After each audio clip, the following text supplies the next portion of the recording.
Alright y'all, let's not waste no more time. We're going to start off with our first guideline. We're going to contour the shape of his head. This is going to be an undercut. As you can tell, he has box braids up top. I'm putting my first guideline in with my cordless rose gold Babyliss FX skeleton trimmers. Man, that's a plug. Babyliss, you gotta look out for me, man. Come on, man. I'm using those clippers and gamma. I'm just kidding. Alright, so after we put our first guideline in, we're using my Gamma Ergo clippers to create the blend. Lever all the way open, then I'll put it in the middle and then close it, and that's what's going to remove that first bottom panel. We're going to take a 1.5 all the way up to where it's parted at, so anything underneath that, that's what we're going to be using, such as a half guard. So that the two guards we're going to be using is a half guard and a 1 guard. But as you can tell, that first panel's already started to get blended out. Again, lever all the way open, created that first line, that second guideline rather, put it in the middle and then close it to remove that first panel. Now I'm going to go ahead and just basically create myself a foundation. I already know I want to put a 1.5 all the way up to the part, so we're not going to go higher than that, and we're going to blend down now. So after putting all the way up to a 1.5, making sure we remove any hair that we do not want to cut.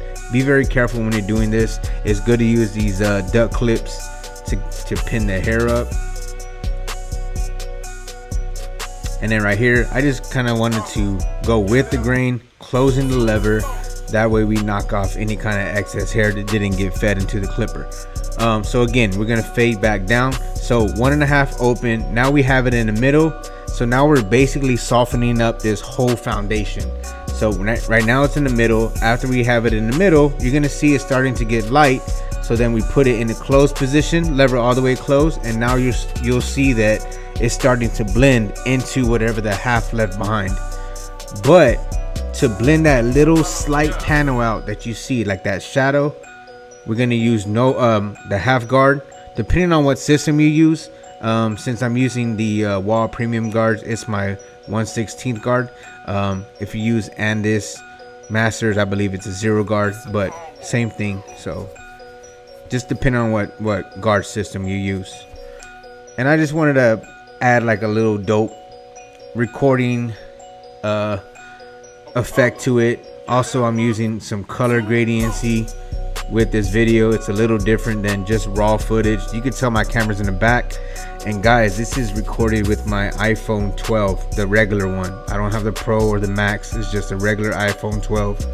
And look how crispy this video is, along with good lighting, right? A ring light. All right, so getting off track. This is my half guard, lever all the way open, and this is what's gonna bring the whole blend together. Lever open, put it in the middle, and then close it.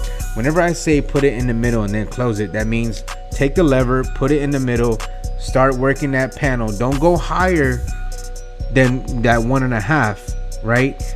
After you close the lever, you completely remove that line that the half left behind with no guard. And that blend is coming together, guys. I've been cutting this kid now for about a good 6 years, 6 to 7 years. And what's crazy is he finally spoke to me 3 years into cutting his hair. He never said a word to me. It was just one of those things where I just let him on his time when he was ready to talk to me. It was dope, man. It was a dope experience whenever he first said his first word to me. And me and his dad looked at each other and we're like, yo, he spoke to me. And it's not that he didn't like me cutting his hair or anything like that. I don't know. He just never really said anything to me. Got his hair cut and that's it. Never really caused me issues. Never complained or cried or moved. He just didn't want to talk. He wanted to talk when he wanted to talk. All right, guys. So as you can tell by the thumbnail, he made like a pretty funny face during this video. What he asked for was a lightning bolt, and quickly the first thing that came to my mind for a kid is a Pikachu lightning bolt type of thing. I just went off the head. kind of saw a vision and went for it. It's a freestyle design. So then I kind of really didn't like how it came out at first, so I added like some dope lining on the back side of it. But after I put the I don't think he's doing that because of the design.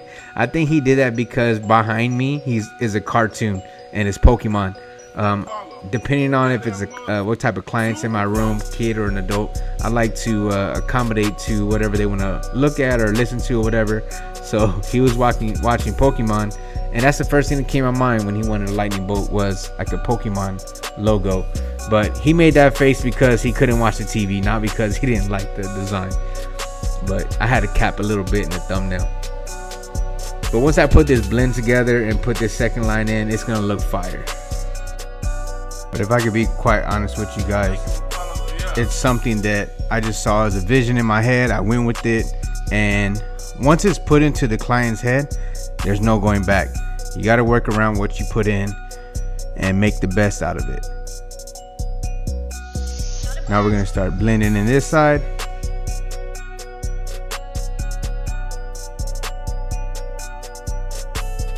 Even though there is a design on this side, that doesn't mean that the fade is going to be different. We still want the fade to be proportionate, and we want the hair to still have some gradiency. So wherever I put the design at, I'm going to fade around that.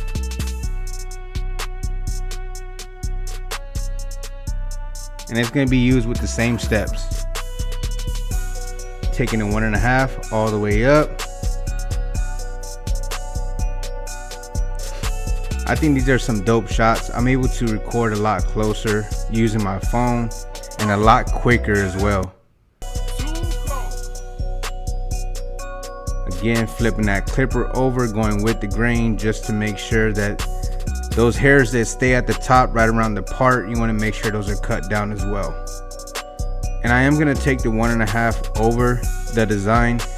Sometimes if you want your design to be a little darker, depending on how you want it, it just goes off of that. There's really no right or wrong, honestly. But I think that design's coming out dope. Again, in the beginning I did not like it, but I finessed it, and at the end result, it looks dope. And honestly, there's no right or wrong to freestyle designs. A lot of comments that I get are like, man, how do I do a freestyle design? It's really one of those things where you just kind of go with the flow. Sometimes it doesn't come out as good as you want it to be, or whatever you envision, but either you can just cut it off or work with it and make it better. And that's just, you know, it just goes with your eye, whatever you see. And I think that fade is coming together. Look at the back area, everything just flows. Even though I do a 50-50 blend, and I do that because I started doing that in barber college, and it works amazing, being that I record videos for YouTube, because I'm able to do one side at a time, and I just connect it to the back.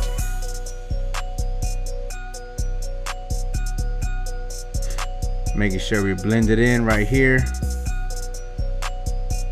And don't worry about the bottom, guys. We're gonna knock that out with the trimmers.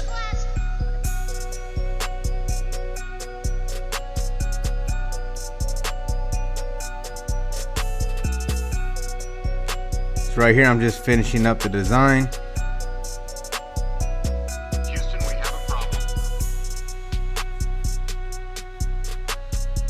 I have these trimmers adjusted. I don't have them necessarily zero gapped. As you can tell, I can use them on kids and adults, and it doesn't bother neither one. I don't leave any marks or irritation marks. I am a heavy-handed barber, but I've learned to know my pressure, right? Whenever I'm placing that trimmer on the client's head, I know my pressure.